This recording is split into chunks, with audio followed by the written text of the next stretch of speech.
What's going on, everybody? It's the Hook Cam back again with another prediction. This time we're going to be taking a look at the Bills and the Colts, the first wild card game to go down on Saturday. A little bit of what I think is going to go down if I'm a coach, what I'm looking at, and ultimately who I think is going to win. So before I dive into all of that, if you could hit that like button, hit that subscribe button to my channel, and if you thoroughly enjoyed this video, if you could go ahead and share it, that would mean the world to me. Also, go ahead and subscribe to Jackson Kruger Sports. I make a lot of videos with him, and he's doing an absolutely phenomenal job cranking videos out. We would both appreciate that greatly. So, with all that being said, let's dive into this game. Now, obviously, there's the storylines that you have going into this. Phillip Rivers and the Colts, he's been sacked, I think, the least amount of times in his career this season with the Colts. You have the young buck with Josh Allen at the quarterback for the Buffalo Bills. He's had an outstanding season, really coming into his own out there in Buffalo. Of course, Brian Daboll, or Dable, I don't know how to pronounce it. I always say Daboll, so I'll just go with that. He's doing an outstanding job as an offensive coordinator. Definitely, I think, going to get a head coaching gig after this. So just a couple of things that I would do looking at this from the Bills offensively and their perspective on things. Now, the Colts run, just a really standard 4-3 defense, right? They're going to go with their 4-3. They're going to run a tremendous amount of cover 3. That's going to be kind of their thing. I don't really think they feel comfortable leaving their corners out on an island so much. That's definitely not the strength of their defense. Definitely the front seven, in my opinion, is where they really thrive. And if I'm the Bills, honestly, one thing that I'm trying to do to confuse this front seven, or just to kind of get them, off, not out of whack, but just kind of keep them on their toes, is I'm going to do a lot of pre-snap motion. That's going to be the first thing I'm doing. It does a couple of things for you, and everybody says that, it's going to tell you first off what the coverage is. It's going to let you know if it's man or zone. As we can see against the Titans, we motion that tight into the formation. We see that corner run with them. We know it's going to be man coverage with that, and I think that with that, it helps Josh Allen out a lot, especially as a young buck quarterback. Doing stuff like that pre-snap is so helpful. Now, you might be asking, Cam, why the hell did you pick the Titans? I try to pick teams that I think run similar defenses to the team that the Bills are going to be playing this weekend. So we see a 4-3. Titans run a lot of 4-3. These guys are standing up. That doesn't matter. We still count them as defensive linemen. I would consider this a 4-3 defense. Now, with how the Bills go about attacking this, a couple of things that I think the Bills need to do. Number one, they need to get their play action game going. When you get your play action game going, it does a lot of things. It's going to throw backers off, and it's going to really help put these corners on islands, which is where I think you want your game to be played if you're the Bills, right? You have phenomenal receivers. You got Stephon Diggs out there, trying to get him as open as possible, and trying to get him in one-on-one situations, I think, is the key. We can see right here, he's at the top of the screen. This kid can absolutely fly. He's had his best season. I think he caught for like 1,500 yards, and a lot of that's Brian Daboll doing a good job of putting him in a position where it's just one-on-one.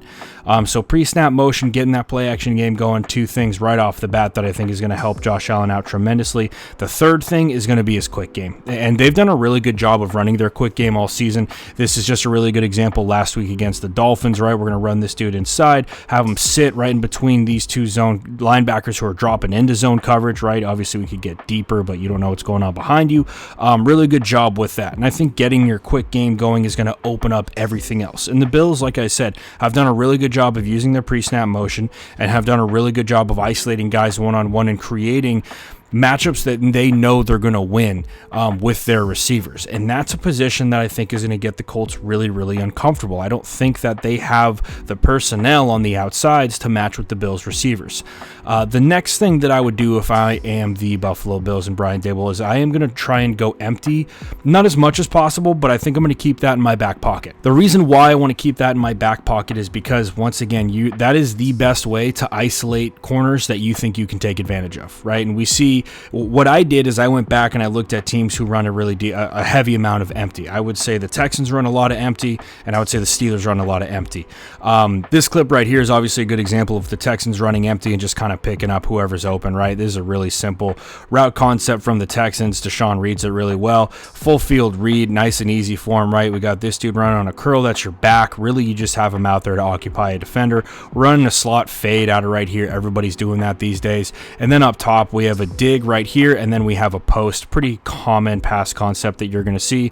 Deshaun's going to laser that in route or that dig, whichever you want to call it. Easy first down and easy yardage. And this is where I think that the Bills are really going to stress the Colts, just because, like I said and I've said before, I don't think that the Colts necessarily have the DBs that are going to match up as well with these Bills receivers.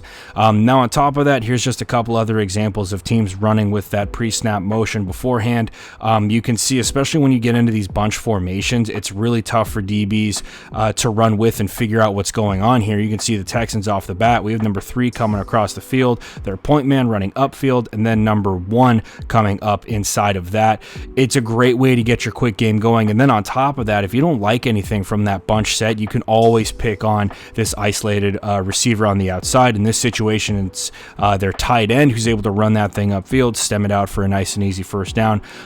This is where I think the Bills are really going to separate from the Colts. And if they get into, I don't want to say if they get into trouble, but this is something that I would really keep in my back pocket. And I don't think they're going to shy away from, because I do think they know that they can beat the Colts in these one-on-one situations. Here's another really good look at this empty, and this is the play before was after this play. You can see right here that the difference in this one is that you can see we've got guys pressed basically across the board. This is just a dream scenario for the Bills, and I think that they believe they can win in this situation, and I wouldn't be surprised to see Stephon Diggs just absolutely eat stuff like this up, especially if the Colts want to try and run man out of this, right? And that's kind of one of the things is teams are going to have an empty check, right? In this situation, all right, we know they're going empty. The Colts are going to stick in this man coverage right here, and this is not where they're comfortable. I think that when they get empty like this, especially in a playoff game, you're going to go cover 3 or cover 4, let them take anything underneath, and we got to rally and make the tackle after that. And really one of the teams, and this is really the game that I was like, empty's got to be something that they want to go to, is this game against the Steelers. Now, this isn't exactly empty because we have that back in the backfield, and he's staying in to pass protect because we get that pressure. It looks like we're going to get pressure. But again, this is where this Colts game, this Steelers game against the Colts was where I really noticed, man, they don't necessarily have the DBs that are going to be able to run with Buffalo's receiving core. And then on top of that, right, here's a good example of, what's your empty check, right? In this situation, it looks like they're going with what appears to be cover 6. So we're going to get a bump right here at the bottom. He's working to the flat. He's working this deep half. And then we have quarter on the backside. Quarter half, or cover 6 is what guys call this. This is going to create problems. It straight up is. I think that the Bills have a good enough receiving core to run with these guys. Stephon Diggs has just been flying by defensive backs so far this season. I don't see why that would change at all against the Colts secondary. Nice little double move at the top right here with the Steelers receiver. I can't really tell who that is, but again, like I said, you're isolating these corners, you're putting them out on an island, and that's a position where you think that your receivers are going to win at. Now, from the Colts perspective, what are you going to do on offense, right? Like I said, the Bills run a pretty standard 4-3 defensively. I think these teams are they're a lot like each other. In my opinion, I think the Bills have a stronger defense secondary. In that secondary, I think that's where the Bills are going to succeed. But if I'm the Colts, I'm trying to get the Bills to get into some sort of nickel set, right? That's what I want, right? And this is a great formation to do it, right? 11 personnel. We got a receiver at the top. It's going to bump over this corner or this nickel safety who would be in the box, whichever you want to call it. And then you find the bubble, right, which is where that one tech is, and you run right to it. In this situation, looks like the Colts are running some either inside zone or outside zone. I would say it's inside zone just because of how tight that is. And then Jonathan Taylor, I think, is going to be one of the X factors in this game. If they can get this cat going, they're going to have a really good chance of getting him feeling nice and comfortable and him not taking bad chances, right? And we know how good this Colts offensive line is. And yeah, they've had their injuries this year, but this is a phenomenal play, right? We just got our 2 combos across the board. We're working on this one take. This is just good football right here, man. We're working these 2 cats right up to here. We're working these 2 cats right up to here, and then we're just bouncing to the outside of this thing from Jonathan Taylor. This is absolutely awesome, and what you get at the end of it is your running back and a safety one-on-one. If the Colts do this, I think that they have a much better chance of winning this football game. I would want to keep Josh Allen off the field for as long as possible, and you do that by hammering the football. And if I'm the Colts, that's exactly what I want to do. Another thing that I think the Colts can do, and once again, this is just another way to kind of get the Bills in a nickel set, is doing stuff like this, right? We're out of the gun. Once again, we're in that 11 personnel. It doesn't really matter if you're under center or out of the gun. In this situation, looks like they're running they got a trap going here. This is a really cool play call. There's a lot of stuff going on this play, actually. Geez, so we're working down right here. I believe we're working up to a backer. We're kicking this one tech right here. This is all over the map. Quentin Nelson does a quick step, and then we're working backside, it looks like, on this. This is a crazy play. But like I said, long story short, Colts are creative running the rock, and they have the backs to do it. I'm going to try and highlight that. As good as Phillip Rivers has been, I think that the strength of this team, and I don't think I'm wrong, is being able to run the rock.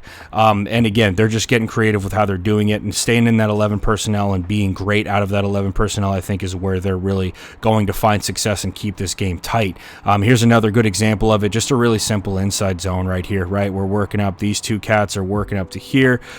These two cats, I'm not sure if he sticks on this, are probably working up to there. Yep. And that's where you're going to win, right? One thing I will say, though, is that the Bills' middle linebacker, Tremaine Edmonds, is an absolute problem. I mean, that dude is an absolute stud. He's got freakish speed.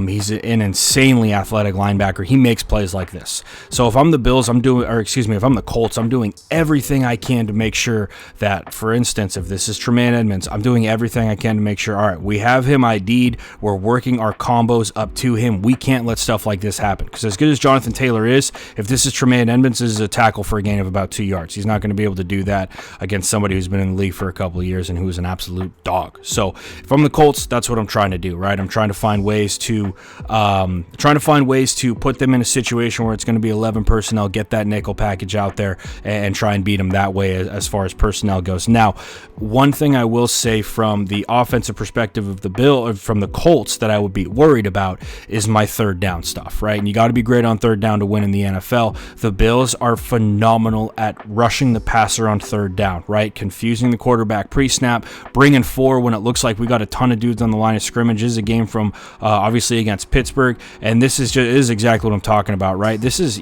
essentially, if you're looking at it from a schematic perspective, we just have a really simple over front, right? Here's your 3 tech, here's your 1 tech, but we bring both of our backers up to the line of scrimmage, and now you as a quarterback, you got to figure out, right? All right, we motion him across, we know it's going to be man coverage, so chances are you're thinking, hey, these guys probably aren't going to drop back. They're probably coming. If we have everything manned up, probably we got this right here. This cat's going to be manned up with the back, right? We keep the back in the block. Instead of 49 coming on a blitz, right, he's dropping back looking for number 3. That's going to put a lot of pressure on Phillip Rivers and the Colts to get that rock off quick and to be effective with it. You can't do stuff like this if you're Phillip Rivers. You got to complete that ball and you got to make them pay when they're bringing pressure. But the Bills do a really good job of not necessarily disguising it, because I don't think the Bills, to be honest, sometimes defensive coordinators just have so much confidence that they don't care if you know what's coming. They're going to bring it anyway.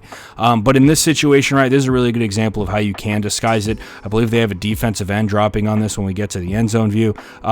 And this is a really good job of being creative, right? You're bringing more than people think. You got 97, I believe, standing up right here over the guard. This is awesome because you don't really think about a dude like that who's coming. Last time, probably this dude dropped. You mix it up. You bring your linebacker now. You drop your 3 tech, and you're getting Big Ben scrambled. So if you can do stuff like that and you can get in Phillip Rivers' head and you can find ways to mess with him, that's where I think you're going to have success. But in order to do that, you got to get them out of easy and comfortable third downs, right? Here's another example. Okay, you bring heat, you get everybody up on the line, and like I said, this is where I think the Bills have an advantage, is in their secondary defensively. Yes, they're extremely athletic up front, but as well as athletic as they are up front, they're just as athletic in their secondary, and they're good with their secondary as well. So this is a very complete Buffalo Bills team, something those fans, probably aren't too used to. So it's really cool to see them get in the postseason back-to-back years, and I'm excited to see what they can do. But overall, I think the Bills are going to win this football game. I don't know if it'll be, by 2 scores. I don't know what the spread is or anything like that, but